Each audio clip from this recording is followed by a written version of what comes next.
Greetings everyone and welcome to this new video in this series on how to perform statistical data analysis in R for complete beginners. In this video we will have a brief look at what objects in R are and how to use them. Objects, as their name suggests, are objects which help to store information.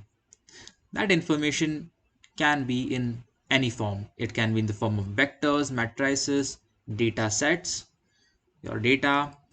It can be in the form of even analyses. It can be in the form of tables, plots, and any other stuff you can imagine. Here, in this first example, we can see how an object which is usually written on the left hand side of this arrow. So the arrow denotes the direction where this line of code will turn into. So here is the object which I have labeled as TF. You can obviously label your object as anything, A, B, C, any number or any other thing which you are comfortable with. And here is a line of code. So here we will be storing the dataset empty cars, which belongs to the datasets library as this object. So if we run this code by pressing Ctrl and enter, if we go to the environment, we will now be able to see that there is an object called df. By selecting this small arrow, we can see the columns, we can see the variables, the data, and the type of data.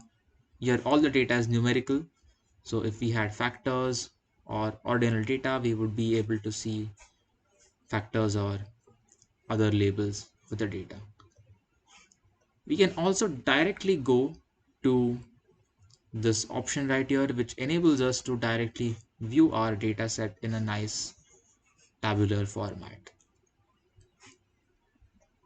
Alternatively, we can run this line of code, view df, to do essentially the same thing. So you can see that storing this data set as this df object helped us to limit writing this entire line of code again and just use this object to view our data set. We can also load some libraries and create a table using the GT summary package and store this table in the form of an object. So we will selectively run only one line of code, and when R finishes performing this analysis, we will be able to view this table1 as an object and call it back at a later stage if we wish. So now that we have stored table1 as an object, we'll be able to just type in the object name, and here we have this object or this table. You can also store a plot as an object and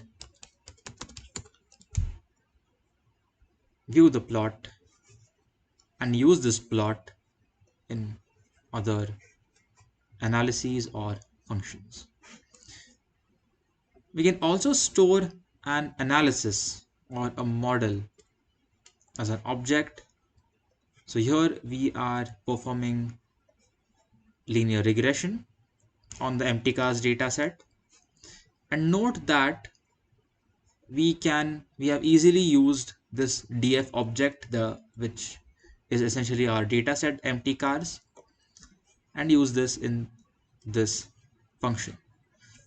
Now we can recall this object and look at the analysis. We can also get the summary for our linear regression. We can also get a nice report, and using this object we can also get a plot and store this plot as plot2 object. That's it for this video. Thanks for watching.